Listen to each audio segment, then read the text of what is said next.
Now, we've already talked about the steam press when we talked about Europe. However, Franklin Peel was sent to Europe between 1833 and 1835 to understand and better dig into the coin technology that was coming from France, Germany, and England. Peel took his knowledge and understanding of steam machinery and he observed the English mints. He looked at the toggle joint, the French thonnelly press, and he built America's first steam coining press. Now, the press was built to his specifications there at the Philadelphia Mint, utilizing, as I had said before, the Merrick, Agnew, and Taylor, and it was installed 1836. The press itself was not immediately discarded.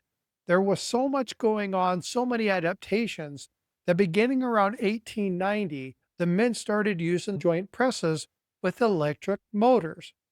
And in 1901, they were electrified utilizing the Morgan and Orr press.